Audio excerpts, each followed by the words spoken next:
Hi, I'm Ian Coxhead, Professor of Applied Economics at the University of Wisconsin-Madison and a specialist in East Asian trade. I'm Sandy Siegel, President of Dey, a customs broker and freight forwarder providing international trade services to the Wisconsin business community. And this is Talking Trade. And there's, of course, a lot of conversation about COVID and the pandemic and its impact on business.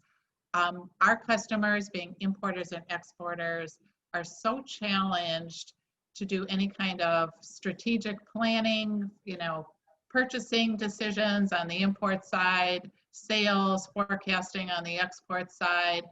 What are your thoughts and how do people plan in economic uncertainty in times like this? Oh, wow, that's such a tough question, Sandy.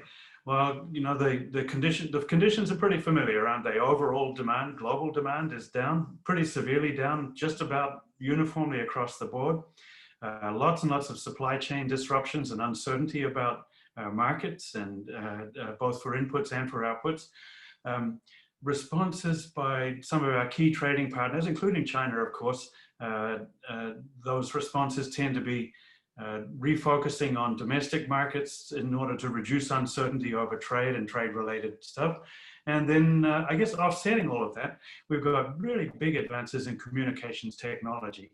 And we can't really overstate the importance of those, because I think that the world of trade has probably changed permanently as a result of those advances. But that's kind of a general answer. And I guess I'm really interested to hear from you much of the more of the granular story about how firms in Wisconsin and the Midwest are dealing with these kinds of challenges. How do they deal with demand side uncertainty?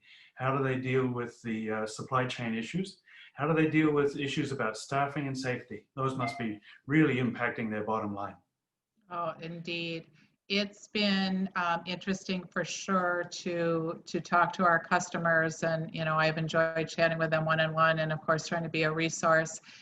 Uncertainty is the key word, and markets don't like uncertainty, and I can assure you that purchasing people don't like uncertainty, and business owners.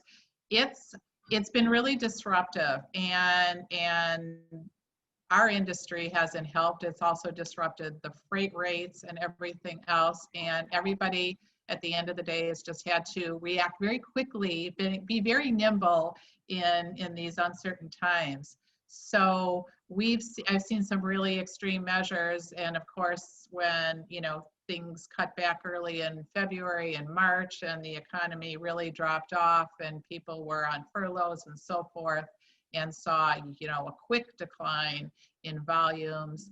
They, changed their buying patterns. They, depleted their current inventory and so forth, and planned accordingly. And I think parallel with how the economy is bouncing back, but somewhat erratically, for some industries, they quickly had an increase in demand, and now they couldn't get goods here fast enough from overseas. Consequently, they're overpaying and to try to replenish those inventories. And likewise, on the export side, all of a sudden demand is picking up from overseas, consumers, and people are trying to, get freight there faster and, get it in the hands of their consumers. So it's been really disruptive to everybody's supply chain. So there's a lot of variation across industry because the pattern of consumer demand has changed a great deal, and the pattern of trade. But then must be within industries, there must be a lot of variation too. What would explain that? Which of the firms, what are they doing? That the ones that succeed in adapting faster, how would you characterize their strategies relative to the ones who are having a hard time? That's a good question. I have to say, I think staying informed, and I think that's the key, and trying to, anticipate or forecast, which again is pretty challenging in these times. Freight rates are higher than they have been pretty much, I think, in my 30+ year career. International airline tickets too, I can tell you. Yes, exactly. Everyone, just like the airlines and everything else. So the carriers took planes and vessels out to equalize the lower demand. And now all of a sudden there's this bubble in demand, and the capacity isn't there. So even for, companies that are doing well and bouncing back from the pandemic, they're paying higher prices and so forth. So again, really challenging to do any kind of planning.